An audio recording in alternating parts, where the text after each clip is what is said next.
유쾌한 남자들의 시시콜콜 토크쇼 김프로쇼 지금 시작하겠습니다. 저는 김프로입니다.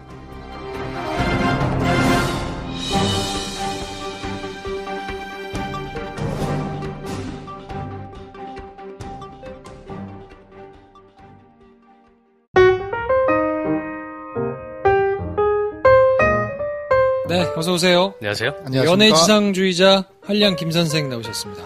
안녕하세요. 김선생입니다. 네, 메가박스 마케팅팀 황인지 대리님 나오셨습니다. 안녕하십니까. 네, 저는 김프로입니다. 오늘의 빠따는 사연이 조금 긴데요. 네. 30대 여자분이 보내주셨거든요. 나름 애절한 사연인데 김 선생께서 소개를 한번 해주시죠. 아, 이거 쉽지 않은 사연이네요. 읽어보겠습니다.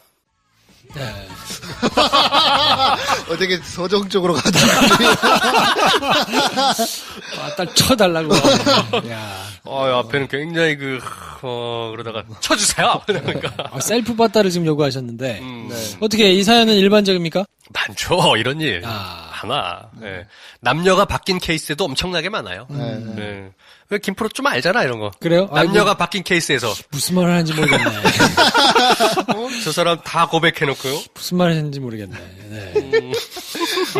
이게 본인이 더 좋아하셨던 것 같아요. 그러니까 사랑에는 완벽하게 50대 50으로 주고받는 경우는 없잖아요. 그쵸. 그쵸. 조금이라도 한쪽이 더 있지 않나요? 갑을 관계가 늘 생기게 마련입니다. 네. 근데 을이 늘 네. 좀 불리한 뭐 그런 건데 그 불리함을 기꺼이 이제 감당하느냐 아니면 힘들게 감당하다가 이제 이렇게 헤어지느냐 그건데 요 사연 보내신 분은 갑을 관계가 아니고요. 갑 한 정 정도 관계지 않나? 그런 관계가 있죠. 을병정까지 내려간. 네. 네. 정은 하청의 재하청까지 받아가지고 그렇죠. 네. 하청, 재하청에 또 재하청. 어. 네. 참 비유 저렴하다. 자, 황 대리 같은 경우는 이런 경우 어떻게 합니까? 저는 이 사연 보내주신 분의 남자 같은 역할이 몇 번 있었던 것 같은데. 왜 그랬어요? 미성숙해서 그렇죠. 뭐. 누가 미성숙한 거야? 제가 미성숙했던 것 같고. 그래요? 성숙하면 계속 만납니까? 성숙하면 그러면? 어떻게 해야 됩니까, 그러면? 진작에 정리하거나. 빨리 정리한다. 이 사단이 나기 전에 진작에 정리를 하거나. 처음부터 마음을 받아주면 안 돼. 네. 네. 전형적인 기울어진 운동장에서 연애하시는 분인데. 그렇죠.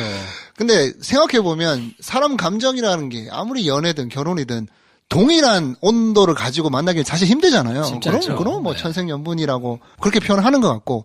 근데 시작하는 온도는 달라도 한쪽에 온도를 낮추는 것보다 한쪽에 올리는 게 더 낫잖아요. 그러기 위해서는 많이 표현할 수밖에 없겠구나. 제가 내린 결론은 그렇거든요. 뭐 그런 이분은 생각이 많이 들어요. 표현하신 것 같은데요? 그러니까 이 남자 쪽이. 남자 네. 쪽한테 얘기한 거죠. 근데 표현하라고. 네. 시키는 거예요? 네. 그러다 헤어지면 어떡해? 네? 그러다 헤어지면 어떡해? 헤어지면 그 연애가 끝나는 거예요. 이게 연애가 헤어졌다고 실패한 것도 아니고 하나의 관계가 그냥 끝나는 거고. 그렇죠. 그러고 다시 또 새로운 연애를 하는 거지. 결혼으로 맺어져야 성공한 연애가 아니잖아요. 하는 연애의 시작이 있고 끝이 있고 뭐 그런 거지. 또 이 상황에 대한 갑자기 떠오르는 노래는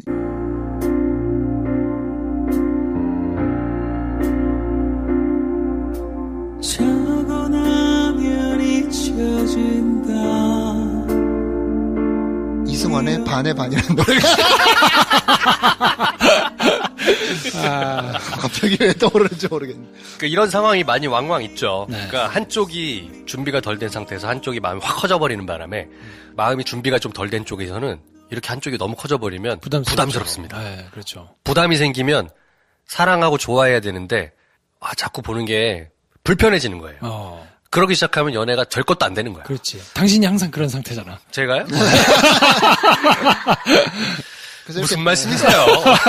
또 의외로 제가 또 남녀 관계에서 보수적인 면이 뭐냐면 저는 남녀 관계에 있어서 기본적으로 남자가 좀 뜨겁고 네. 여자가 좀 더 온도가 낮은 게 좀 더 오래 가죠. 오래가고 좋은 관계를 만드는 케이스인 것 같아요.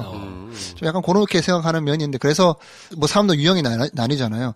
나한테 먼저 감정 표현하는 거를 좋아하는 사람도 있고 아니면 내가 좋아서 나서야지만 마음이 움직이는 사람도 있고 하여튼 뭐 그렇게 구분되는 것 같은데 황 대리는 그러면 말씀하신 대로 남자가 먼저 고백하는 쪽이신 것 같고 김 선생은 어떻습니까? 저요? 오는 진짜 마다하지 않고 가는 사람 안 붙잡고 이런 건가요? 고백하게끔 하죠. 요즘은 그런데 그렇지 않죠. 제가 먼저 제 감정을 싹 표현했기 때문에 그런 리액션이 오는 거지. 네. 그렇지만 이제 제가 이제 30대를 넘어가면서 드는 생각은 이제 30대 혼자 사는 직장인의 전형적인 케이스로 살아가고 있는 것 같은데 급해. 뭐 확인하고 뭔가 밀당하고 그러면 어렸을 때는 왜 카톡이 일이 안 없어지지 하고 막 소갈이하고 막 그랬던 것 같은데 이제는 얘가 카톡을 빨리 안 보는 애구나. 안녕. 나는 너랑 이어질 수 없다. 지금 시간이 없다. 얘야. 빠른 결론. 얘야 빨리 시간이 없다. 그래서 좋아하는 감정이 나면 빨리 들어오라는 사인을 보내고 카톡도 보내고 일이 없어지는 속도가 늦다. 안녕. 야, 너는 진짜 괜찮은 사람인 건 알겠는데 내가 급하다. 너를 빨리 정리하고 나는 새로운 사람을 네. 이렇게 간보고 그런 사람이 아닌 연애하기도 바쁘다. 네. 그런 마음 상태가 된 것 같아요. 많은 분들 참고해 주십시오. 황대리가 급하답니다. 그렇죠. 네. 카톡 보내는데 답 안 보내면 바로 안녕이에요. 아, 네. 진짜 속상은 없어 짜증나는 경우는 나랑 나이 차도 별로 안 나고 경험도 비슷하게 한 것 같은데 아직도 어설프게 수쓰는 그런 자매님들을 볼 때 야, 네가 지금 나랑 동갑인 친구가 만약에 있다고 친다면 야, 네가 그렇게 수쓸 때가 아니야. 서둘러. 그분이 방송을 듣고 계셔야 할 텐데. 네. 누군지 모를 거예요. 네. 자, 이분한테 그럼 어떻게 빠따를 드려야 됩니까? 일단 빠따 쳐드리기 전에 그래도요, 저는 칭찬을 하나 해드리고 싶은 게 있어요. 설령 이렇게 먼저 용기를 내서 고백을 했을 때 나에게 좋지 않은 결과가 있었다는 게 인생의 상처처럼 돼서 다음엔 내가 이렇게 솔직하지 말아야지라는 마음을 먹지 않으셨으면 좋겠다. 네. 네. 늘 가장 솔직한 게 좋습니다. 이분한테는 빠따를 드려야 됩니까? 빠따. 굳이. 저는 드릴 수 있을 것 같아요. 그래요? 강한 체벌을 드린다기보다는 새로운 기회를 열어드리는 생각으로 그냥 외국인을 한번 만나보시라. 이런 생각에서 미국에서 수입한 회초리로 뭐가 달라요? 메이드 인 USA에서 적혀있는 그런 가벼운 회초리로 손바닥 한 대 맞으시면 좋을 것 같다. 그럼 그 회초리가 약간 검게 코팅되어 있으면 흑형 회초리입니까? 네, 생략하고요. 네. 아무튼 사랑엔 용기 있는 사람이 좋은 겁니다. 네. 자, 이분한테는 저는 뭐 굳이 지금 이미 말씀해 주신 것만으로도 표현이 좀 그렇습니다만 너덜너덜 해주셨는데 지금 뭐 만신창이야. 빠따까지 맞으시면 좀 회복이 불가능하실 것 같고 그렇죠. 술 친구 한 박스 보내드릴게요. 술을 드셔야 됩니다. 어떻게 하다가 내가 술 전도사가 됐어.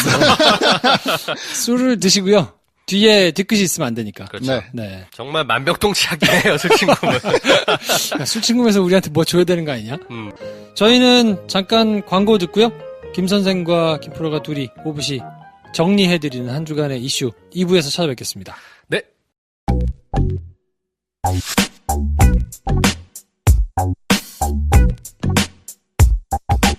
김 선생님? 김 선생. 김 선생. 김 선생. 김 선생. 김 선생. 김 선생. 이 소리는 김프로쇼를 들은 청취자들의 김 선생, 김 선생 하는 소리입니다. 김 선생. 김 선생.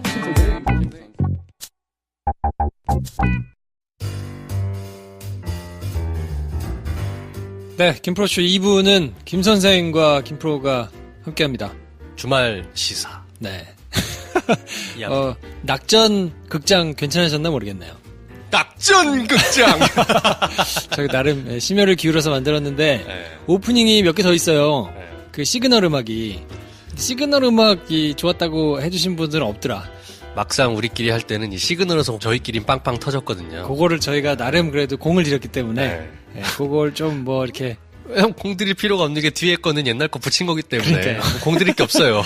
배 감독이 열심히 이제 듣고 괜찮겠다 싶은 걸 이제 찾으신 수고가 있는데 그 앞에 저희는 그 낙전 극장을 어떻게 할 거냐, 오프닝을 할 거냐 뭐 고민하다가 신박한 시그널을 만들자 해가지고 만들었는데 칭찬 좀 해주세요. 반응은 별로 그렇게 없었다. 배 감독이 뽑은 다른 저희 과거 에피소드 라인업들이 또 있습니다. 몇 개 있습니다. 그게 또 이제 새로운 낙전극장 시그널과 함께 조만간 뭐 한번 다시 선보여지지 않을까. 돈을 벌기 위해서만 하는 건 아니라서 뭐 이제 횟수가 많아지면 가격을 낮추든지 뭐 그렇게는 할 거거든요. 뭐 이렇게 한다 그래서 대단히 많은 돈이 벌리거나 그러지는 않습니다. 대단히는 무슨 대단히야. 저희 저거 해봤자 뭐 한 20만 원 버나? 뭐 그래요. 네, 뭐 팟빵이 떼가는 거 있고 하기 때문에 그거보다 안 돼요. 그러니까 뭐 큰 의미는 해봤자 15만 원, 20만 원이에요. 저희한테 큰 의미는 없습니다. 그러니까 그냥 재밌자고 하는 거고요. 좀 넉넉한 마음으로 들어주시면 좋을 것 같아요. 많이 웃어주시고, 네. 네, 칭찬해주시고, 특히 시그널 칭찬해주시고. 네. 다른 시그널도 네. 준비되어 있습니다. 네. 저희가 이거 역시 토요시사는 생방송 느낌 가는 게 이제 또 맛 아니겠습니까? 그렇죠. 생방송에 가깝게 지금 가고 있습니다. 네. 토요시사는 저희가 하여튼 바트게 제작을 하고 있거든요. 야, 근데 저희가 이거 녹음하러 오는데 토요일 오후에 비가 많이 오고 서울이요. 차도 너무 많이 막히고 네. 리들리 스콧의 블레이드 러너 비 오던 LA 그냥 약간 비슷했어요. 같은 느낌이었어요. 네. 서울 시내가. 자, 안전운전 하십시오, 여러분. 네, 다들 안전 조심하시고. 내일도 비가 올려나? 뭐 아무튼. 네, 하여튼 음울한 주말 저녁입니다. 네. 자, 그래서 지난주에도 이슈가 많아서 저희가 네. 이제 한 주의 이슈를 쭉 한 번씩 훑어가면서 정리를 하고 있는데 네. 뭐 대단히 새로운 소식을 듣는다거나 뭐 이런 거는 아니지만 그래도 한 주에 어떤 일이 있었다 네. 정도를 이렇게 한번 훑어보는 정도는 되니까 다 한 번씩은 들어보셨던 이슈겠고, 왜 그렇잖아요. 저 같은 일반인이 매일매일 뉴스를 챙겨보면서 흐름을 보기가 쉽지 않거든요. 네. 청취자분들도 대부분 마찬가지라고 생각해요. 그래서 중요한 이슈별로 한 번씩 이제 언급을 하고 넘어가는 거를 한 타임으로 듣는 것만으로도 한 주를 정리하는 게 의미가 있고, 그렇죠. 거기에 더해서 저희 김프로쇼의 시각으로 한번 거기에 대해서 말씀을 드려본다라는 차원입니다. 지난주에 그래서 가장 좀 핫했던 이슈는 북한 병사 월남 얘기가 아니었을까 싶어요. 순서적으로 보면 주초는 북한 병사가 월남은 사실 지난주가 아니고 그 전주 13일이었어요. 그렇죠. 네. 13일 날 이제 JSA로 넘어왔는데 그 정황이 담긴 CCTV가 공개된 게 지난 주말이었어요. 그렇죠. 네. 그 그래서 긴박하더만. 정확하게 얘기하자면 북병사 월남으로 촉발된 갑론을박. 요 말들. 네. 그게 이제 가장 그래도 뭐 SNS를 좀 뜨겁게 달구고 뭐 그랬었으니까. 그랬죠. 그 CCTV 화면의 그 긴박함. 이거는 그러니까 거기 네. 막 엎드려가지고 총을 막 계속 쏘는데 거의 10m가 아니고 3m 전방에서 이렇게 딱 뛰어가는 걸 총을 쏘더라고요. 바로 앞에서 총을 쏘는데 네. 야 저렇게 맞으면 그냥 죽는 거 아닌가 싶은 생각이 들 정도로. 사실 그 상황에선 명중을 못 시킨 게 이상한 거야. 네. 얘들도 총을 많이 안 쏴봤나? 그러니까 쏘는 애들도 손이 후덜덜하면서 자세도 안 나오게 총을 쏘고 있더라고요. 네, 얘네도 훈련하면서 네. 뭐 이렇게 총알도 많이 줬겠어요. 네. 북한도 우리도 총알 아껴가지고 쏘는데. 그러니까요. 그러니까 얘네들 그냥 뭐 빈 총으로 딱총 소리나 내면서 그냥 훈련이나 하지 않았을까. 실제 사람에게 쏴본 거는 처음인 것 같다는 그런 느낌이더라고요. 그 쏘는 애들이. 약간 당황하면서 쏘더라고요. 어설프게 쏘더라고. 그래서 다행히 이제 절명될 만한 상처는 입히지 못했고 한국 저희 쪽 초소 나무 밑에 있는 거를 이제 우리나라 병사들이 포복으로 가가지고 구해와서 이제 아주대병원으로 그 유명한 이국종 교수님 이국종 교수 생환을 돕고 계신데 문제는 뭐냐면 여기에 대한 우리 정의당 김종대 의원께서 네. 페북에다가 말씀을 좀 하셨습니다. 글을 좀 썼죠. 네. 비판하는 글을 썼어요. 요지는 네. 브리핑 내용이 너무 적나라하고 그래서 좀 인격권이 침해가 됐다라는 요지 하나 하고 네. 또 하나는 이제 군 정보 관계자가 네. 수술실 어떻게 들어가냐. 음. 그게 말이 되냐. 네. 라고 하면서 이제 비판을 했거든요. 그게 근데 이제 이국종 교수가 다시 입장을 말씀을 하시면서 나는 사람을 살리는 것에 집중하는 사람이다. 말의 성찬들을 견뎌낼 만한 힘이 없다. 라고 다시 한번 이렇게 말씀하셔서 김종대 의원이 지금 사면 초과입니다.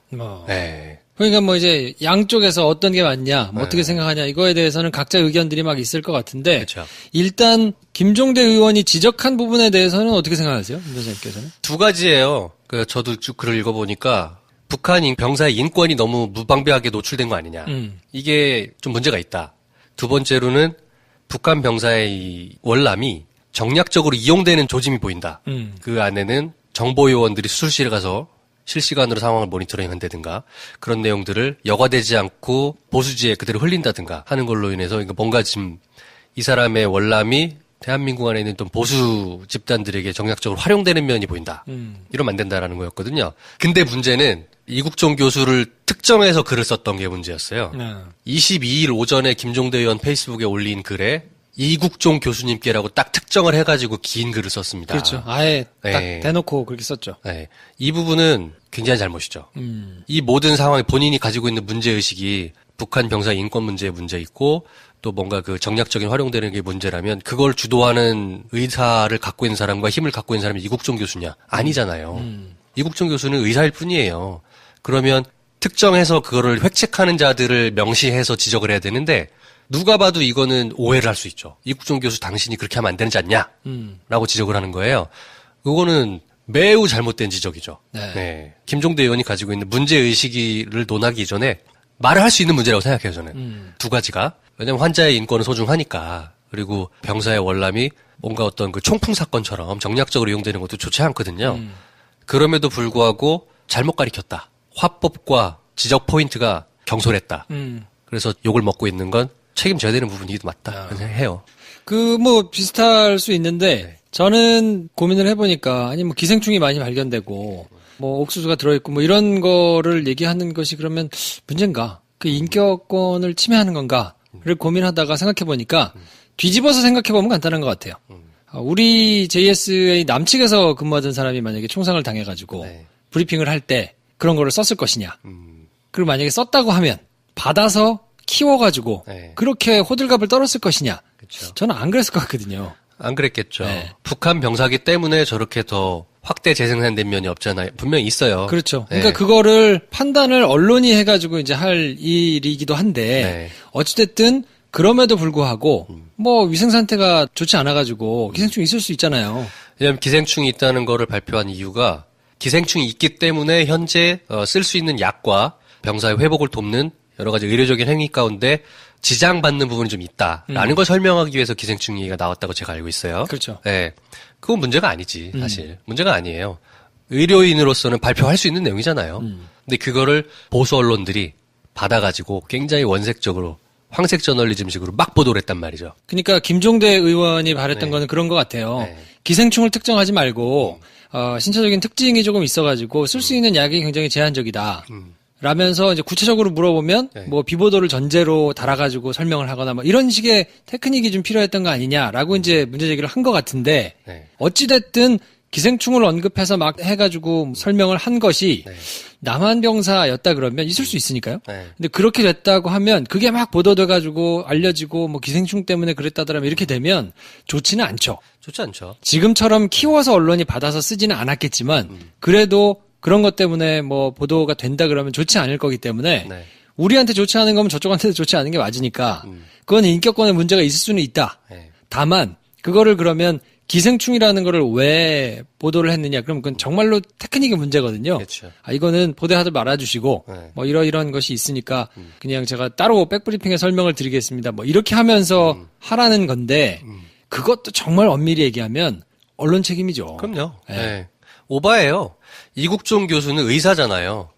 의사란 말이에요. 그리고 실제로 의료 행위를 통해서 JTBC 뉴스 나오신 거 보셨죠? 얼굴이 몇 날 며칠을 못 자가지고 그냥 푹 썩어 있는 얼굴이야. 그렇죠. 수술하고 치료하기에도 바쁘고 힘들어요. 근데 의사 입장에서는 언론 보도를 전제로 해서 뭔가 브리핑을 하는 것도 굉장히 큰 일이었을 거라고요. 그걸 준비하는 것도. 근데 그 디테일까지 요구하는 것은 특정 대상을 또 김종대 의원이 이국종 교수 당신이 그렇게 하면 안 된다라고 지적하는 거는 오반 거야. 오바죠. 굉장히 오반 겁니다. 그리고 두 번째로 수술실에 군 정보기관 요원이 있었다는 거는 그쪽에서 군 정보기관에서 들어와가지고 있겠다는데 네. 물론 의사가 막았어야 되는 책임이 있을 수 있지만 네. 그거는 또 전적으로 그럼 이국종 교수 책임이냐라고 보기도 조금 애매하죠. 그럼요. 왜냐면 이 사안이 그냥 단순히 단순 환자 같은 경우면 네. 나가세요 이렇게 된다 그러지만 네.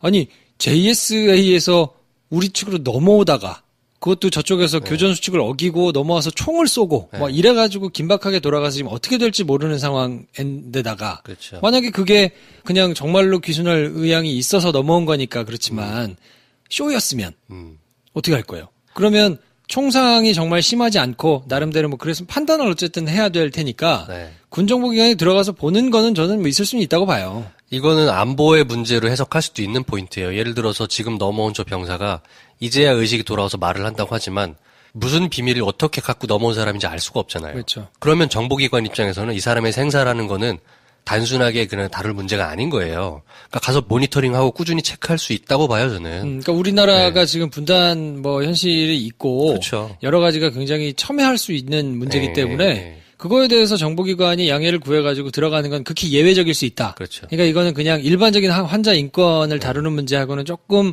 예외적일 수 있는데 걸리지 말아야 된다. 그리고 들어와서 봤다는 사실 자체를 정말 아무도 알지 못하게 막아야 되는 거는 맞는 것 같고 그 부분에서 혹시 이국종 교수가 정보기관이 뭐 이렇게 했다거나 하는 게 제가 이제 브리핑 전문을 다 보지는 못해가지고 그거를 미리 얘기를 했거나 뭐 이랬으면 그거는 지적받을 수 있다라고 저는 생각하고요. 근데 불구하고 어쨌든 선호와 경중을 따져서 지적을 할 때 그러면 이국종 교수를 가장 먼저 가장 세게 때려야 할 것인가? 전혀 아닌 거죠. 라고 봤을 때는 조금 부적절하지 않았나. 김종대 의원이 가장 큰 실수를 한 부분은 문제의식 자체가 문제라기보다는 책임질 사람들을 특정해서 지적질을 해야 될 거 아니에요. 누굴 때리려면. 그러면 명백하게 언론하고 정보기관에 대해서 이야기를 했었어야 돼요. 그걸 조율을 하지 못한 뭐 정부라든지. 그 자리에서 현장에서 하루에 1시간씩 자면서 치료를 하고 있는 의사를 가지고 측정할 일이 전혀 아닌 거죠. 그러니까 김종대 의원은 지금 쓸데없는 오해를 불러일으키면서 논란을 키운 면이 있습니다. 그러니까 지적한 내용 자체가 전부 다 잘못됐다는 건 아니고 그쵸. 그 중에서도 우리가 곱씹어서 생각해야 될 부분은 있다. 있죠. 왜냐하면 기생충과 뭐 옥수수로 대변되는 것이 분명히 북한을 좀 깔아뭉개고 내지는 그 프레임을 통해서 뭔가 다른 것을 또 이렇게 좀 해보려고 하는 의도가 담길 수 있기 때문에 충분히 그 문제에 대해서는 생각해보고 곱씹어볼 필요가 있긴 있다. 있지. 그리고 좀 더 기술적으로 뭐 군 정보당국자가 들어가가지고 이렇게 보는 것에 대해서도 외부 노출이 최소화될 수 있는 것으로 하는 것이 여러 가지로 좋다라는 거에 대한 기술적인 고민을 해볼 부분은 분명히 있는 것 같고 근데 이제 그걸 지적하려면 그렇게 할 수 있을 만큼 그러니까 그걸 고민해보자라는 게 지적의 포인트였으면 그게 고민이 되도록 잘 지적을 하는 것도 지적을 하는 사람의 몫이잖아요. 되게 섣부른 지적이었다고 생각합니다, 저는. 근데 까놓고 말하면. 어쨌든 지적할 내용은 저는 뭐 무슨 말을 하는지는 알겠으나 그거를 잘못된 포인트에 잘못된 사람에게 잘못된 방식으로 지적을 함으로 인해서 오히려 득보다는 실이 훨씬 커진. 득은 없어. 그냥 실만 잔뜩이야. 더군다나 김종대 의원이 몸담고 있는 정의당. 하긴 뭐 당 차원에서 또 사과를 하고 있으니까요. 정의당이 가지고 있는 이념적 프레임이 거기에 더 씌워지면서 이 논란이 침소봉대되고 있어요. 김종대 너 뭐 그러면 북한이 좋다는 거야? 북한으로 가 그럼. 이런 식의 또 쓸데없는 종북 논란이 이걸로 인해서 부채질하는 되는 경향이 있어요. 더구나 그거를 보수 언론은 즐기고 있죠. 김종대 의원이 국회의원이시고 국방 쪽의 전문가시라면 이런 부분은 훨씬 더 신중하게 생각하고 언사를 발설을 하셨어야 되는데 굉장히 서툴렀습니다. 누가 누구 보고 서투르다고 지적을 하는지 모르겠어 저는. 그렇죠. 이국종 교수가 언론을 굉장히 많이 상대해서 그런 기술에 대한 이해가 충분히 있는 사람 같으면 모르겠으나 사실 세바시 때문에 유명해진 것 말고는 그것도 본인이 나와서 그냥 강의 한번 하고 그 클립들이 돌아다녀서 유명해진 거지 본인이 강의를 막 뛰고 다녀서 유명해진 건 아니란 말이에요. 그럴 시간이 없는 분이에요. 그 사람은. 그렇죠. 사람 살리느라고. 그리고 이번에 이제 브리핑을 하게 돼서 브리핑을 한 건데 그거에 대해서 뭔가 기술적인 것을 막 이렇게 지적을 하기에는 정상 참작을 해줄 만한 여지가 굉장히 많이 있다. 그렇죠. 그리고 오히려 그걸 지적하는 사람이 조금 더 세밀하게 그럼요. 지적을 했어야 되는 거 아닌가 하는 아쉬움이 좀 있습니다. 뭐 이런 말도 또 있어요. 문재인 케어를 반대했던 이국종 교수의 그 이전 발언이나 이런 것들로 인해서 또 문케어 대 뭐에 대해 이런 프레임을 자꾸 들이대는데 그거는 언론들이 만들어내고 있는 재미삼아 그냥 하고 있는 거라고 보고요. 거기까지 갈 필요는 전혀 없고요. 제 생각입니다. 김종대 의원이 뭔가 이제 이국종 교수의 섬세하지 못했던 점, 세밀하지 못했던 점을 지적을 하고 싶었다면 본인의 이번 페이스북 발언이 얼마나 섬세하지 못하고 어설펐는지를 먼저 돌아보세요. 그러니까요. 그리고 저는 이걸 보면서 참 좀 안타까웠던 게 뭐냐면 늘 지적을 당할 때는 이렇게 원 포인트로 한 사람이 뭐 이렇게 지적을 당하잖아요. 그러면 막 필요 이상으로 지적이 되기도 하면서 좀 문제가 되는데 이번에는 사실 상당 부분의 이 역할을 했던 게 이제 언론이 있단 말이에요. 그렇죠. 근데 그 사람들 입장도 사실 이해는 되지. 왜냐면 거기 나갔어. 많은 기자들이 있고 상태를 한시라도 빨리 알아야 되니까 어떤가요? 막 이런 걸 물어보면 또 거기 가 있는 기자들이 막내 기자들인 경우가 많단 말이에요. 그러니까 물어볼 수 있는 의학적인 지식이나 이런 게 아주 많지도 않아 또. 그렇죠. 그럼 가가지고 막 그냥 받아 쓰는 대로 해가지고 보도가 이루어지고 막 이렇게 되는 게 있는데 어쨌든 기생충 사진을 띄워놓고 막 이거 이슈를 키운 거는 언론인데 언론을 욕하면 사실은 아무도 안 아프거든요. 그걸 쓴 기자들 뭐 내가 안 썼는데 뭐 할 수도 있지 뭐 이렇게 하고 지나간단 말이에요. 쟤네가 더 심했는데 뭐 이러면서 지나가면 언론을 지적하더라도 아무도 아프지 않고 아무도 이거에 대해서 창피하지 않은 그냥 이런 상태로 항상 지나가니까 네. 이게 누구를 지적하고 뭔가 비판하는 언론의 입장에서는 좀 바로 잡아지거나 네. 아니면 이거에 대해서는 재발 방지를 위한 뭔가 좀 있으면 좋겠다라고 생각이 들다가도 네. 그럴 수 있는 방법이 있을까 싶어요. 욕을 해도 타겟이 없으니까 네. 아무도 안 아픈 거야. 그러니까 우리 언론이 여전히 데스킹 기능의 마비라고 보거든요. 특정 이슈를 봤을 때 이거를 어떤 식으로 어디까지 보고해야 될 거는 솔직히 데스킹의 영역 아닙니까? 근데 보고를 다 하면 그쵸 받아가지고 네. 판단해서 내고 하는 것들은 이제 위에서 굉장히 악의적인 데스킹을 하는 언론 매체가 오랜 세월 동안 지배해왔던 이 대한민국 사회가 이제 좀 바뀌어가야 된다고 보는데 여전히 거기에 대응할 만한 저 언론의 훌륭한 데스킹을 난 참 칭찬하고 싶다라고 할 만한 데스킹이 별로 눈에 안 보인다. 네, 안타깝게도. 뭐 아무튼 그래서 북한 병사 월남을 두고 설전을 벌인 두 분 때문에 네. 생각해볼 거리도 꽤 있었던 것 같고 네, 그쵸. 뭐 이런저런 일들이 좀 있었던 것 같습니다. 김종대 의원은 한동안 쭈그러져 계셔야 될 것 같습니다. 네. 뭐 어쨌든 네. 왜냐면 평소에 이분이 또 말씀을 거침없이 해가지고 좀 유명하잖아요. 네. 네. 네, 이런 계기를 통해서 한 단계 더 성숙한 그 정치인으로서의 발언과 네. 화법 좀 더 장착하시면 좋은 분이 되지 않을까 생각을 합니다. 어떤 분들은 보면서 지금 한 걸 보니까 네. 이 사람이 지적하는 군사 관련된 이슈들도 이제 안 믿기로 했다라는 분들도 계시더라고요. 있죠. 네. 근데 그거는 조금 분리해서 볼 필요가 있는 것 같아요. 네. 본인이 잘 알고 본인만이 가지고 있는 내공 그걸 또 활용해가지고 지적하는 것은 또 별개로 한번 보실 필요가 있는 것 같고 그렇죠. 그냥 너무 작은 사안 하나로 모든 걸 퉁쳐가지고 다 생각하는 거는 생각하긴 편한데 네. 세상 일이 그렇게 단순하지는 않으니까요. 김프로 청취자들 정도시라면 그거는 분리해서 보실 수 있을 만한 분들이라고 생각합니다. 네. 자, 그리고 지난주에 수능이 연기돼가지고 치러졌어요? 그렇죠. 이번 주 목요일이었죠. 네. 여진 없이 무사히 그냥 잘 지나갔는데. 참 다행입니다. 포항 지역이 수능이 끝나고 밤에 여진이 왔어요. 어, 근데 시험 치는 그 시간 동안에는, 낮 시간 동안에는 여진이 없었다고 합니다. 네. 그래서 참 다행히도 잘 치러졌습니다. 참 다행인 것 같아요. 네. 네. 그리고 이 전례가 없이 수능이 연기가 일주일이 됐었는데 네. 큰 동요 없이 혼란 없이 그렇죠. 또 잘 이렇게 모두가 배려해가지고 진행이 된 거라서 네. 나름대로 좀 의미가 있지 않았나. 그렇죠. 수험생들이 이제 뭐 오늘 논술 봤대는데 토요일 날 이제 수능 보고 논술 봤으니 이제 성적 나올 때까지 이제 조금 한 2, 3주 더 쉬지 않겠나 싶네요. 이제는. 네. 네. 하여튼 요 시간을 잘 활용하면 좋겠습니다. 요때 놀아야 돼. 네. 이제 많이 놀아.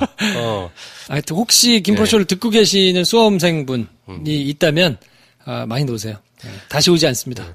저희 청취자분들 중에는 이제 어머님들이 많으시더라고요. 네. 특히 게시판에 고3 수험생 자녀를 두신 분들로 사료되는 분들이 이제 여러 분 계셨는데 결과가 어찌됐든 간에 고생 많으셨습니다. 네. 학생뿐만 아니고 부모님들이 진짜 고생 많으시거든요. 그렇죠. 네. 네. 아무튼 기분 좋게 끝까지 모두가 기분 좋을 순 없겠지. 그렇죠. 결과 나오면 네. 기분 좋은 사람, 기분 나쁜 사람 딱 갈라집니다. 그렇죠. 네. 뭐 어쨌든 그래도 큰 사고 없이 수능이 잘 치러져서 다행인 것 같아요. 당신은 수능 끝나고 한 달 동안 뭐 했나? 저는 드럼을 배웠죠.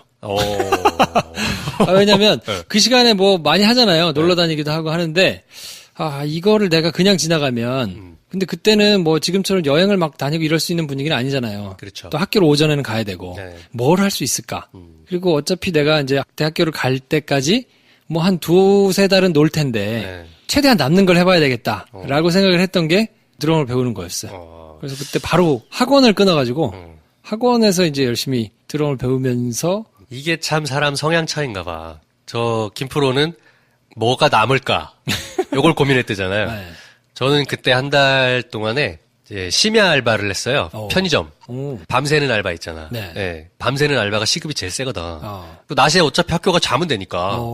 그래서 그걸 한 달을 하고 거기서 이제 번 돈을 가지고 나머지 이제 겨울방학 때 놀고 했는데 제가 수능을 이제 천안에서 봤거든요. 근데 제가 수능 끝나고 저희 집이 다 대전으로 이사를 갔어요. 집은 다 대전으로 이사 갔는데 전 알바를 해야 되니까 천안에 남아 있겠다. 그러고선 거의 한 2달을 대전 집에 안 간 것 같아요. 야, 그걸 빌미로. 매일 놀았어. 매일 놀았어, 정말. 네. 오늘은 여기 가서 놀고, 내일은 저기 가서 놀고, 오늘은 이 집 가서 자고, 내일은 저 집 가서 자고. 저는 그 시간대 어차피 버리는 시간이라고 생각했는데, 놀면 좀 아까울 것 같더라고. 그래서 뭔가 내가 그래도 하나 좀 써먹을 수 있는 거를 좀 하면 좋지 않을까. 뭐 이래서 배웠던 기억이 나요. 아, 심지어 그래서 제가 여기서 다 말씀드릴 수는 없지만 저의 대입 과정에서 제가 약간 사고를 좀 쳤어요. 그래서 부모님이 저를 찾아와가지고 저를 잡아가지고 이제 자초지종을 들으셔야 되는데 내가 대전 집에 없잖아. 그때는 핸드폰도 없을 때였기 때문에 연락이 안 돼. 우리 큰 형이 천안 시내로 나를 찾으러 와가지고 시내 곳곳 다니면서 밤에 나를 잡아왔잖아. 어디서 놀고 있는데 갑자기 우리 형이 어깨를 툭 치더니 나와 이 새끼야. 그리고 바로 대전으로 호송되어 가서 야, 이게 집에서 쫓겨날 뻔했습니다. 첫째와 막내의 차이인가요? 네, 그렇죠. 자, 그리고 지난주에 또 시끄럽게 굉장히 충격적으로 받아들여졌던 뉴스가 세월호 유골 은닉. 그렇죠. 네, 야 이거는 정권이 바뀌었는데 처음 들었을 때는 좀 약간 쇼킹했어요. 깜짝 놀랐어요 저는. 네. 이게 저희가 지난주 이 주말 시사의 맨 말미에 미수습 5가족께서 장례를 치르시고 목포를 떠나셨다라는 말씀을 짧게 드렸었잖아요. 그렇죠. 그 바로 전날인 17일 날 유골이 발견됐던 거예요. 근데 그 말씀을 안 드리고 당연히 말씀을 못 들으셨으니까 그냥 저희는 이만 목포를 떠나겠습니다라고 발표를 하시고 떠난 거였잖아. 그러고 나서 주초에 이랬다는 사실이 공개된 거죠. 야, 이게 무슨 생각으로 이렇게. 그러니까 뭐 해명을 할 때는 네.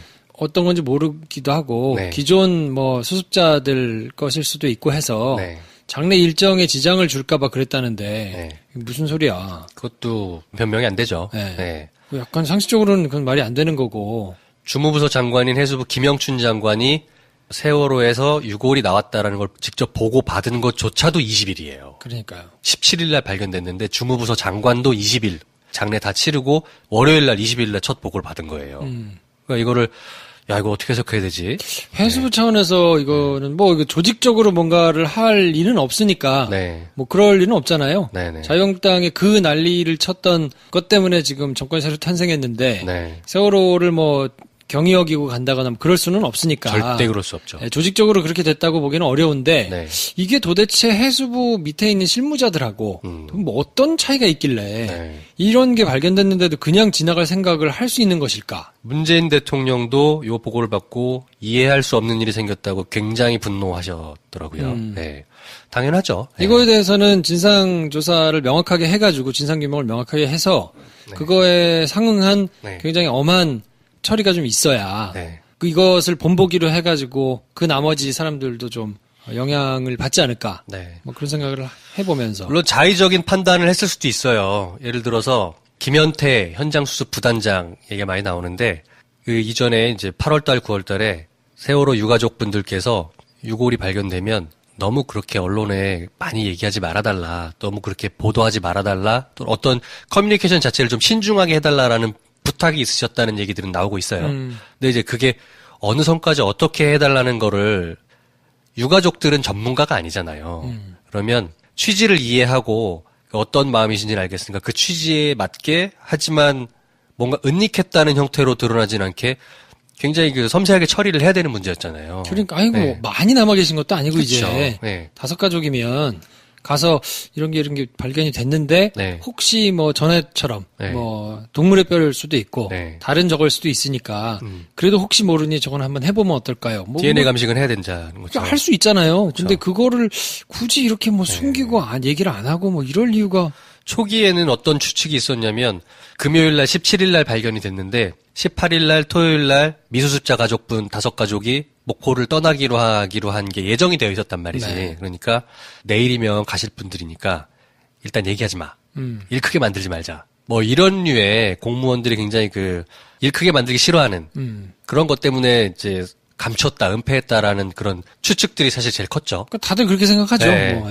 근데 이제 그렇게 생각하면 너무 우리가 서글퍼지잖아요. 그렇게 믿고 싶진 않았는데 이제 유가족들이 그런 부탁이 있었다라는 얘기가 추가적으로 나오고 있는 걸 보니 이거는 어떤 과정으로 진실 전달 자체가 늦어졌고 책임자가 누구였고 어떤 의도였는지를 좀 명확하게 밝혀야 될 것 같습니다. 명확하게 밝히고 네. 그거에 대해서 책임을 져야 될 사람들이 책임을 지고 책임은 당연히 져야죠. 네, 뭐 그래야 될 것 같아요. 네. 이미 보직해임은 된 것 같고 담당자들은 근데 이제 왜 자르지 않고 보직해임이냐라고 말씀하시는데 그런 걸 봤어요. 공무원들은 보직해임을 하고 그 뒤에 정황조사와 책임조사 과정을 거쳐서 그에 대한 상응하는 어떤 절차를 정확하게 앞뒤 선후 관계를 조사한 뒤에 이 사람을 사임시킬 것인지 어떻게 할 것인지를 결정한다. 그렇죠. 징계 절차는 뭐 그렇죠. 또 있거든요. 네. 절차에 따라서 하는 거라서 네. 일단은 뭐 그 보직이 계속 있을 수는 없으니까 그렇죠. 그냥 뭐 대기 발령식으로 네. 나와 있는 상태고 그 이후의 절차에 따라서 이제 경중을 따져가지고 네. 맞게 되는 처벌이 있을 텐데요. 네. 그거 하고 뭐 형사적인 처벌까지 할 거냐 말 거냐, 네. 뭐 그냥 단순히 내에서 징계만 할 거냐, 뭐 이런 것들을 이제 하는 시간이 필요하니까. 그건 진상조사를 하고 나서 판단할 문제이기 때문에 약간만 네. 기다려 보겠습니다. 저희도 하여튼 뭐 국민적으로 굉장히 엄중하게 보고 있는 문제니까. 그렇죠. 네. 네. 김영춘 해수부 장관도 국회에 나와서 사과를 많이 했고 해수부 장관 자체도 이제 물러나라 이런 말들이 많아요. 물론 국민 감정, 특히 저도 국민 감정으로 생각했을 때 물러나라 생각하고 말을 하고 싶지만 네, 현재는 주무부처 장관이 교체되면 공무원이라는 게 그렇지 않습니까? 진상조사나 여러 가지 일을 수습하는 데 있어서 수장이 없으면 모든 게 딜레이 돼요. 그래서 장관은 물러날 때 물러나더라도 이 부분은 수습을 할 건 해야 된다. 그래서 아직은 물러나라고 말하는 건 좀 시기상조. 네. 하여튼 저희는 엄중하게 계속 지켜봐야 될 것 같습니다. 이 일의 진행 어디까지 과정을. 보고를 받았는지, 네. 그리고 보고를 받아서 어떻게 처리했는지 뭐 이런 것들이 이제 네. 나올 시간이 필요하니까 네. 좀 지켜보면 좋을 것 같은데 저는 진짜 얼척없었던 게 네. 모두가 그랬겠지만 야 여기다가 숟가락 얹어가지고 욕하는 정말 자유한국당 선수들을 보니까 야 정말 말이 안 나오더군요. 말이 안 나오죠. 이거는 어떻게 해석해야 돼? 뭘 어떻게 해석해요? 그냥 염치도 없고 뻔뻔한 사람들인 거지. 이거 어지간히 뻔뻔해가지고 좀 그러기 쉽지 않을 텐데 그쵸. 어떻게 세월호 얘기를 하면서 네. 뭐 그런 얘기를 할 생각을 하죠? 천인공노할 일이라는 등, 뭐, 정우택 원내대표가 최종 은폐한 사람은 누구인지, 해수부 장관은 뭘 한 건지 여러 문제 제기가 되고 있다. 확실한 규명과 함께 해수부 장관이 스스로 사퇴해야 한다고 믿고 있다. 네. 네가 그런 말 할 처지냐, 지금? 세월호 특조위가 만들어졌을 때 얼마나 방해를 하고, 멀리 갈 필요도 없어요. 세월호가 실제로 그 난리가 났던 날, 4월 16일부터 그 일주일 동안 진상 규명을 위해서 청와대와 정부에다 한 게 뭐가 있습니까? 그 뒤로는 계속해서 진상을 덮으려고만 했지. 그냥 빨리 끝내자, 뭐 인양도 하지 말자, 네. 뭐 이런 식으로 얘기를 했던 사람이 누군데? 세금 도둑이라는 둥, 예? 다 당신들 아닙니까? 이제 와가지고 지금 와 정말 숟가락을 얹는 참 정치인이 되면 저 정도의 뚝심은 있어야 되나 보다. 뭐 이런 생각을 하긴 했는데 네. 그러면서 동시에 볼 수 있는 게 이제 사회적 참사법이 통과가 됐는데 네. 여기에 또 득달같이 이렇게 반대를 했어요. 빨리 반대했지. 도대체 뭘 하자는 거야. 하여튼 아니 그렇게 욕할 거면 네. 사회적 참사법은 통과를 또 시켜야 될 거 아니에요. 끝없이 반대해서 300 며칠이 지나면 자동으로 본회의에 회부가 돼서 본회의에서 표결로 그 법안이 통과될지 말지를 결정한다. 이 법이 그렇게 300 며칠을 꽉 채운 법이에요. 네. 네. 안 해줬다는 얘기죠. 안 해준 거지. 그래놓고 네. 아니 세월호 이걸 은닉하면 안 된다고 은폐하면 안 된다고 막 그렇게 난리를 치면서 네. 또 뭐 정작 가습기 세월호 사건 이런 것 때문에 나온 법안은 네. 또 반대를 해요. 아이고. 야 이거는 어떻게 이해를 해야 되는 건지 정말. 이해하면 안 되지. 이해가 네. 안 되죠. 네. 그래서 유가족분들께서도 자유한국당 얘는 입 닫아라. 그냥 다 아닥해라 제발. 라고들 입장 표명을 해주셨습니다. 옛날 같지 않은 게요. 옛날에는 이런 게 있어도 네. 유가족만 그렇게 얘기를 하고 그냥 지나갔을 텐데 네. 진보 언론 몇 군데서만 하고 지나갔을 텐데 네. 지금은 여러 군데서 네. 조롱하다시피 놀리다시피 한 것들을 많이 내거든요 언론에서. 그렇죠. 예, 그러니까 좀 옛날 같지는 않다 분명히. 네. 예, 그렇지만 아직도 저런 생각으로 이렇게 하는 걸 보면 네. 진짜 좀 기가 차는 것 같고. 우리 유경근 씨, 그 유가족이시죠? 자유한국당은 그 더러운 입에 세월호의 세자도 담지 말라. 네. 셨고, 자유한국당, 구새누리당들이 했던 망언을 몇 개만 소개를 해드릴게요. 새누리당 권은희 전 의원이 실제 세월호 실종자 가족을 선동꾼으로 전달하면서 페이스북에 남긴 글이 세월호 침몰 실종자 가족 행세를 하며 정부를 욕하고 공무원들 뺨 때리고 악을 쓰고 욕을 하며 선동하는 이들이라고 했습니다. 이완영 의원 아시죠? 이완영? 아, 그렇죠. 그 유명한 성주. 정부가 전문성을 갖고 독단적으로 하면 되고 가족들한테는 그건 소통 차원에서 하면 되는 겁니다. 가족이 전문적이 있습니까? 이성이 있습니까? 이딴 소리를 했습니다. 그리고 자유한국당 주호영 의원. 저희들 입장은 세월호 사고가 기본적으로 교통사고다. 일반 사고에 비해서 상당히 특별한 대우를 받고 있다. 이랬습니다. 하여튼 뭐 김진태는 또 뭐 인정하지 말자고도 하고. 그렇죠. 네. 그냥 눈 뜨고 보기 힘든 걸 너무 많이 했기 때문에 네. 지금 와서 세월호 사건을 빌미로 물론 이게 잘된 건 아니죠. 잘못된 거고 책임자를 처벌해야 되고 진상도 명확하게 밝혀야 되는데 그거를 자유한국당이 나서가지고 할 일은 아니잖아요. 니들은 그냥 아무 말도 하지 마. 네. 그냥 입을 닫아 좀. 하여튼 좀 얼척없는 일이 좀 있었고요. 이거에 대해서 또 상당히 많은 사람들이 냉소하는 걸 보면 많이 쌓여 있기는 했던 것 같아요. 그 사회적 참사 특별법 이게 가결됐기 때문에 세월호 2기 특조위가 구성될 수 있습니다. 네. 이게 굉장히 중요한 것 같아요. 지난 특조위는 1기 때는 사실상 새누리당의 방해로 인해서 아무것도 못했거든요. 그래서 그걸로 인해서 굉장히 많은 사람들이 피를 토하고 억울해하지 않았습니까? 그렇죠. 이번 2기는 명명백백하게 세월호에 관련된 모든 진실들은 밝혀주셨으면 좋겠다. 그러니까 대형 사고가 있을 때 우리가 뭔가 이걸 진상을 명확하게 밝혀야 되는 이유는 여러 가지 데이터베이스를 모아가지고 도대체 이 사고가 왜 났으며 어떻게 하면 다시 이 사고가 발생하지 않을 것인가를 만들어 놓기 위한 거거든요. 그 과정에서 책임져야 될 사람이 있으면 책임지는 건데 그냥 다 그런 거 치우고 지금 뭐 세월호와 관련해가지고는 찾아내거나 시스템화 해놓은 게 아무것도 없거든요. 된 게 없죠. 뭐 해경만 없었다가 다시 생기고. 사실상 세월호가 왜 침몰했는지에 대한 진상은 밝혀진 게 없습니다. 아무도 몰라요. 전에도 말씀드렸지만 관련자 한 명. 경정.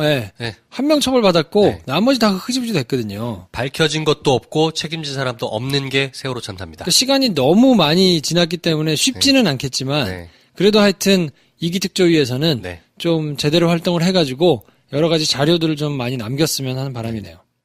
지난주에 있었던 깜짝 뉴스.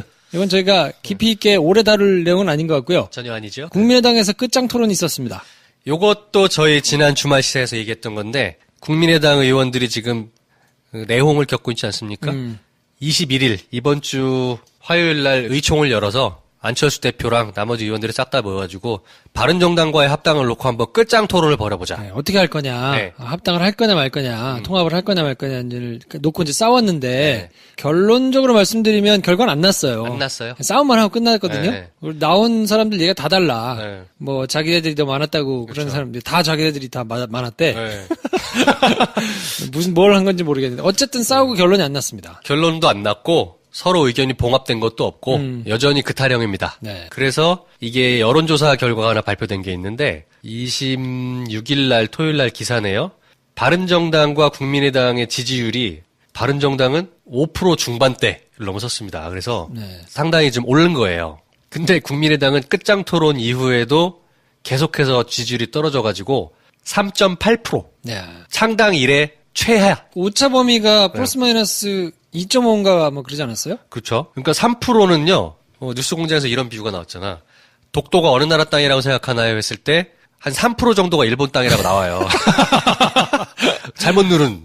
그 정도 숫자밖에 안 된다는 거예요. 국민의당 지지율은 그냥 대중적으로 아무 호소력도 없는 상태에서 계속 자기들끼리 끝장 토론한 거죠. 어디다가 지지를 해야 될지를 잘 모르겠으니까요.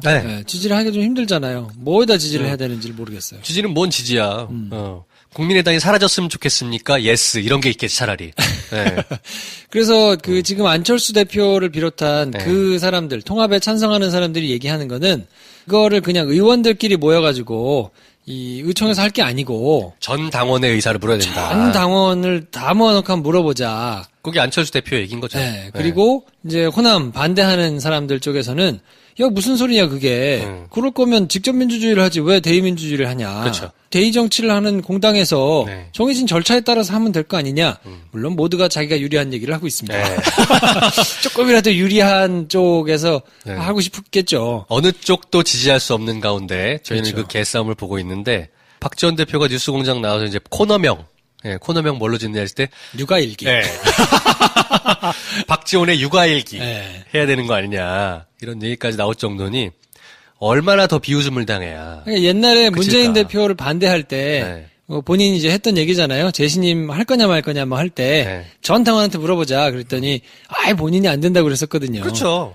뭐 어쨌든 상황이 바뀌면 또 이제 입장도 바뀌고 그런 모양이에요. 왜냐하면 이런 얘기가 드디어 이제 표면적으로 나왔어요. 다른 사람 입에서가 나온 게 아니라 박지원 대표 입에서 나왔어요. 안철수가 꿈꾸는 거는 신3당 합당이다. 여기서 신3당 합당이라 하면 구 3당 합당이 이제 노태우, 김영삼, 김종필 3명이 모여서 김대중을 마타도하고 셋이서 정권을 잡는 그 3당 합당 있지 않았습니까? 민주자유당을 만들어서 그런 것처럼 안철수가 꿈꾸는 건 국민의당, 바른정당, 자유한국당이 합당해서 민주당과 대항하는 그림이란 거예요. 그렇죠. 네. 그 불쏘시개로는 우리가 쓰이면 안 된다라는 얘기인 거예요. 박 전 대표의 그 말만큼은 전 동의합니다. 네. 그리고 드디어 안철수가 3당 합당을 생각했다는 얘기가 이제 입 밖으로 튀어나온 거잖아요. 네. 그러니까 실제로 안철수가 그런 생각을 한다면 정말 감이 없는 겁니다. 주인공론으로 모든 걸 해석하면 해석이 돼요. 내가 주인공을 해야 됩니다. 네. 네, 나만이 주인공이다. 라고 놓고 모든 걸 해석하면 해석이 되거든요. 근데 이제 본인은 그렇게 하면 실제로 대선에서 이길 거란 생각하에 공학적으로 계산을 한 거잖아요. 크게 감이 없다는 겁니다. 그러니까 네. 옛날하고 다른데 이제. 많이 다르죠. 네. 그리고 자유한국당을 지지하던 사람들이 합쳐져가지고 안철수가 앞에 서 있다 한들 그 전적으로 지지할 것이냐. 안 따라오지 미쳤어. 그건 또 다른 얘기거든요. 구도가 달라요. 9-3당 합당이랑은. 저희가 뭐 길게 얘기할 필요 없는데 짧게만 좀 설명드리면 노태우, 김영삼, 김종필은요 각각의 맹주였습니다. 자기 정치 세력이 분명하게 있는 맹주들이었단 말이에요. 그 세 명이 합쳤기 때문에 그렇게 파워가 나오는 거지. 지금 안철수, 바른정당, 자유한국당이 맹주야? 다 3%짜리 정당들이 무슨 맹주야. 네. 네. 아무튼 뭐 안 되는 겁니다. 길게 얘기하지 않겠습니다. 네, 그래. 여기까지만 합시다. 아, 지겹다. 네, 저는 그래도 제 역할을 언젠가는 해주시기를. 네. 김프로 성자설 돌았어요. 방송에서. 그래도 어쨌든 깨닫고, 좀 돌이켜가지고, 본인이 제 역할을 할 수 있는 그런 때가 오기를, 애타게 기다리고 있습니다. 뭐, 좋은 말씀 감사합니다. 네. 자, 그리고 마지막 뉴스는, 네. 김관진 전 국방부 장관, 그리고 임관빈, 둘 다 구속적부심이 인용돼가지고, 네. 석방됐습니다. 요게 이제 저희가 방송하는 오늘 새벽을 달궜던 뉴스죠. 네. 네. 뭐, 지난주에 가장 충격적인 소식이 아니었을까 싶고요. 그리고 전병헌 전 정무수석도 영장이 기각됐어요. 그렇죠. 네. 김용민 브리핑에서 어떻게 될 거냐 해가지고 이번에는 좀 힘들지 않을까요? 했는데 제가 힘들 것 같습니다, 이제. 요때 하차해야 되는 거 아닌가? 이제 그만해야 되겠어. 너무 부담스러워. 영장이 계속 나오는데 50대 50이긴 하지만 네. 이걸 어떻게 해야 돼? 김관진, 임관빈의 영장 구속정부심 심사 결과를 어떻게 해석해야 됩니까? 좀 이상하기는 하죠. 좀 이상합니다. 그리고 이정열 전 부장판사가 뉴스공장 나와가지고 이제 얘기를 한 것의 요지는 뭐냐면, 네.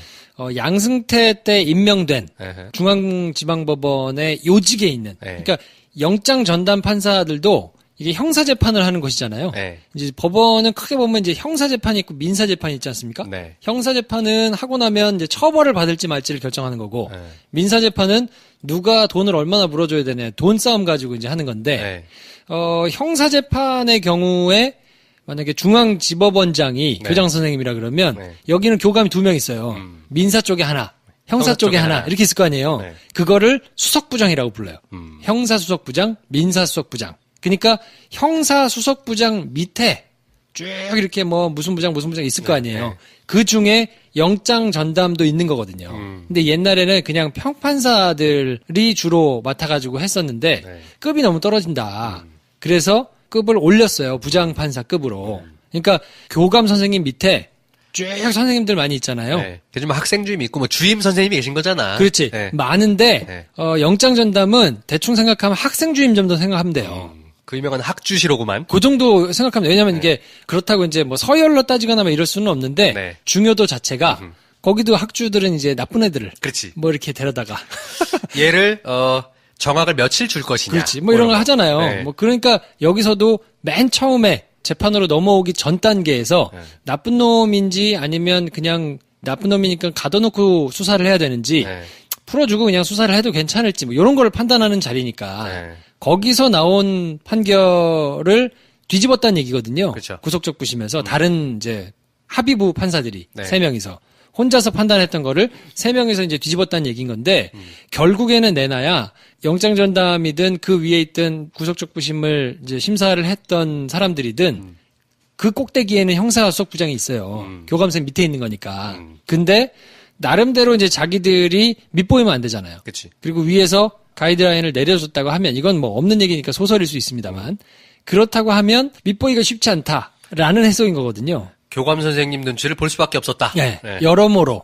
네, 그래서 그게 뭐 공식적으로 명시적으로 이렇게 하세요라고 얘기는 하지 않았겠지만 당연히 그렇게 못했겠지. 네, 그렇지만 뭔가 기류가 이 사람은 좀 풀어줘야 된다라는 기류가 만약에 있었다고 한다면 그거를 판사들이 결연히 나서가지고 안 된다라고 하기가 어려울 수 있다라는 얘기를 지금 한 거거든요. 그런 류의 해석이 이정열 판사께서 했던 얘기인 거죠. 그렇죠. 네. 그렇죠. 그게 가능할 수 있다라는 문제 제기를 한 것이고요. 네. 그게 뭐 지난번 양승태 대법원장 산하에서 나왔던 설문조사들을 보면 상급심에서 판단하는 것이 신경이 쓰이느냐, 그리고 그거를 거슬렀을 때 내가 뭔가 불이익을 받을 거라고 생각하느냐라고 설문을 했을 때 절반 이상 되는 판사들이 그렇다고 답했거든요. 네. 그러니까 그게 영향력이 있다는 얘기죠. 그리고 형사수석부장은 대법원장이 바뀌긴 했지만 그 이전에 그 형사수석부장이라는 자리가 굉장히 요직이에요. 네. 거기를 거치면 나중에 대법관이 되는 사람들이 많단 말이에요. 네. 대법관을 했던 사람 치고 형사수석부장 안 한 사람이 거의 없다고 보면 돼요. 그러니까 요직이 가는 자리니까. 저 설명은 뭐 뉴스 공장 들으세요. 다 나와. 네. 그다음 저희가 이제 궁금해지는 것은 그 형사 쪽 교감 선생님, 네. 형사수석부장 그분이 어떤 분이시고 누구길래 이렇게 스멜을 풍기실까? 그렇지. 근데 이거는 정말 가설이기 때문에 네. 감옥을 가면 이정열 판사가 감옥을 가야 됩니다. 내가 이걸 까가지고 감옥 갈 리는 없잖아. 그렇지. 우리가 뭐라고? 내가 제기한 것도 아닌데, 네. 최초 제기한 것도 아닌데. 네. 그래서 뭐 이름을 얘기하기는 좀 이르고요. 왜냐면 뭐가 있는 건 아니니까. 이름 검색하면 나옵니까? 잘 안 나올 거예요. 어렵게 찾아보면 나올 텐데 유명한 네. 분은 아닐 테니까. 오케이.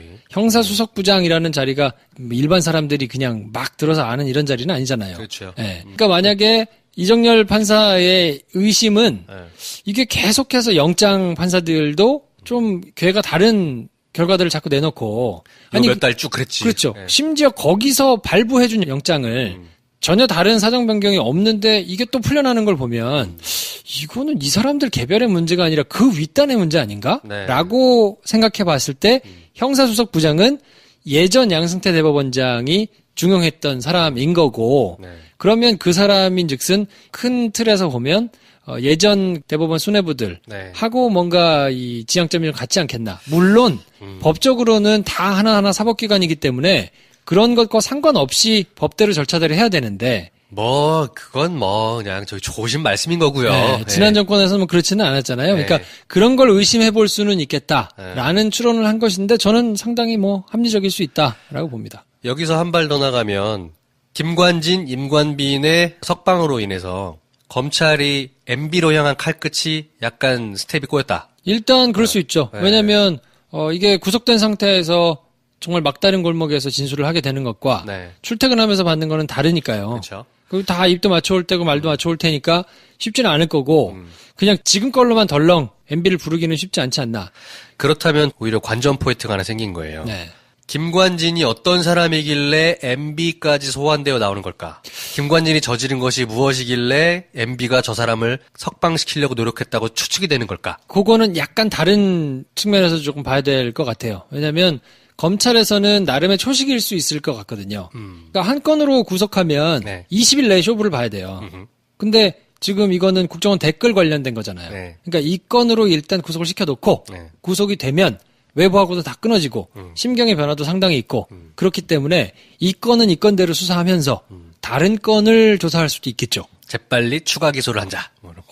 추가 기소가 아니더라도 어쨌든 쓸 수 있는 초식이 다양해지는 거예요. 네. 그리고 구속이 된 상태에서 기소를 하게 되면 구속 기소가 되면 최장 6개월 동안은 붙잡아 놓을 수 있거든요. 네. 그러니까 6개월 동안은 감옥에다가 붙잡아 놓고 구치소에 붙잡아 놓고 조사를 하면서 전혀 다른 혐의. 그러니까 지금 보면 김관진 같은 경우에는 무기 거래에 있어서 최정점에 있던 사람이니까 방산비리 쪽으로 털려 그러면 얼마든지 네. 털 수 있다는 거죠. 네. 그리고 지난 정권에서 쭉 가지고 있던 DB를 무시할 수 없는 게 방산비리 합수단 이런 게 생겼었잖아요. 네. 거기서 이제 가지고 있는 자료들이 많단 말이에요. 그리고 합수단장이었던 사람 중에 이제 지금 특수통들하고 다 맥이 같단 말이에요. 걔가. 네. 그렇기 때문에 여러 가지 그때는 수사를 했더라도 네. 중요 환부를 도려낼 수는 없었죠. 네. 지금 이런 게 된 마당에 그때 방산비리를 조사한다고 제대로 됐겠어요. 끈 떨어진 사람이나 별 영향가 없는 사람들만 몇 명 치고 말았었잖아요. 네. 근데 지금은 수사를 하려면 할 수 있기 때문에 그게 적폐수사와도 괴가 맞고 굉장히 구지가 큰 걸로 연결될 수 있기 때문에 네. 제가 보기에는 댓글 수사, 국정원에서 여론 조작을 한 이것과 더불어서 국방부에서 여론 조작을 한 것도 큰 일이기는 하지만 네. 이것보다 더 큰 그림을 그리고 있었을 수 있다. 그렇죠. 근데 그것 자체의 스텝이 약간 꼬였을 수는 있다. 라고 보는 게 맞지 않나. 그래서 저희는 관전 포인트가 하나 생기는 겁니다. MB가 포토라인에 섰을 때 어떤 죄목으로 설 수 있을까? 그리고 방금 말한 그 방산비리라든가 들려오는 얘기들이 있는 거잖아요. 네. 그 포인트에서 김관진이 해왔던 역할이 얼마나 컸길래 MB가 벌벌 떨면서 저 구속을 막으려고 전체적으로 힘을 썼을까? 뭐 이런 것들도 뭐 그럴 수 있죠. 그러니까 제 생각은 뭐냐면 MB가 연내에 댓글 사건 이런 걸로 포토라인에 쓰기는 쉽지 않다고 본 거예요. 왜냐면 그거 너무 그렇잖아요. 그치. 너무 모두가 예상할 수 있는 초식이잖아. 네. 근데 그렇지 않을 거라고요. 댓글 사건을 빌미로 해서 수사는 하지만 네. 더 큰 것, 더 전혀 다른 것, 그리고 반드시 돈과 연결된 네. 뭐 이런 것으로 MB를 조사해가지고 불러서 수사를 해야 네. 전직 대통령임에도 불구하고 조사를 받아야 하는, 그리고 그것으로 인해서 막 정무적으로 이제 막 난리가 일어날 거 아닙니까? 그렇죠. 뭐 전직 대통령을 뭐 극갓 뭐 여론조작 뭐 이런 걸로 불렀느니 어쩌느니 하면서 또 종편에서 떠들어대고 막 이런 거를 사전에 예방하려면 굉장히 큰 범죄 혐의 그리고 반드시 뭐 돈과 연결된 네. 뭐 이런 것들이 나오면 할 말 없거든요. 그렇죠. 네. 그러니까 그런 것들을 생각하지 않았나 싶고, 네. 근데 그런 측면에서 보면 일단 같은 건으로는 다시 구속할 수가 없거든요. 네. 그러니까 이제 다른 혐의를 뭘 잡아내가지고 이제 해야 되는데 그러면 패를 까는 게 되잖아요. 그렇죠. 그러니까 그거는 이제 검찰이 좀 셈법이 꼬인 거네요. 복잡할 거예요, 셈법이. 네. 김관진을 유심히 지켜볼 필요가 있습니다, 여러분. 네. 그래서 뭐 어쨌든 검찰에서는 또 그 다음 스텝, 그 다음 스텝도 염두에 두고 있었을 거거든요. 네. 그러니까 좀 지켜보시면 될 것 같고요. 김관진이라는 사람이 어쨌든 단순히 여론조작 사건으로만 끝날 거는 아니고 가지고 있는 여러 가지 굉장히 큰 덩어리들을 좀 가지고 있다. 네. 그래서 그런 것들을 검찰이 좀 들여다보고 도려내지 않겠나라는 뭐가 됐건 하루 전이죠. 금요일 날 드디어 김어준 총수랑 주진우 기자, 돼지 엄마가 다스베이다라는 방송을 새로 시작을 했는데 네. 이 양반들이 한시적으로 한다는구만. MB 각하께서 이제 가실 때까지 무상급식을 하실 때까지만 하겠다. 네. 그렇게 정했습니다. 그러면 그 시간이 올 연말은 아닐 것 같다. 그거보다는 좀 길어지겠죠. 네, 더 네. 길어질 거다. 그 방송을 보실 수 있다. 네. 이건 또 파티에서만 하시대. 그렇죠. 참. 팟빵에서 안 하고. 우리도 파티에 김프로쇼 가볼까? 네. 네, 같이 고민해 보겠습니다. 저희가 여태까지는 손이 좀 없어가지고 네. 버거워서 그랬는데 네. 뭐 굳이 안 갈 이유는 없습니다. 그리고 계속 올려주시는 분들이 네. 파티는 안 올리나요? 뭐 이런 거 올려주시는 분들도 있거든요. 네. 저희 다른 이유 없습니다. 그냥 손이 부족하고 정신이 없어서 안 했는데. 네, 정신이 없어서 그랬던 거예요. 네. 뭐 하죠, 뭐, 그러면. 네. 네. 자, 아무튼 그래서 의식의 흐름에 따라서 지난주에 있었던 이슈들을 쭉 한번 정리를 해드렸는데 네. 마찬가지로 저희는 다음 주에도 이렇게 한 번씩 정리를 해드리고 네. 우리가 계속 이렇게 주말에. 다음 주에는 네. 그래서 주 중간에 한번 해볼까 해요. 여태까지는 김 반장을 이렇게 김용민 브리핑에서 나갔던 것들을 모아가지고 내놓는 걸 했었는데 수요일에 저희가 이번 주 수요일 시사는 김 선생하고 김 프로하고 둘이 앉아가지고 네. 속닥하게 하는 시사를 한번 수요일 날 해볼까 싶고요. 뭐 기대해 주십시오. 현재 생각이 그렇고요. 네. 안 할 수도 있어요. 그렇지. 네. 네, 반응이 좋으면 계속하고 네. 뭐 했다가 반응이 별로다 그러면 뭐 지금처럼 다시 돌아올 수도 있고요. 의식의 흐름에 따라 결정하도록 하겠습니다. 네. 자, 그러면 한 주 고생하셨고 매주 저희가 하는 얘기 있지 않습니까? 저희는 자야 되니까. 그렇죠. 여러분 출근 잘하세요. 안녕. 안녕.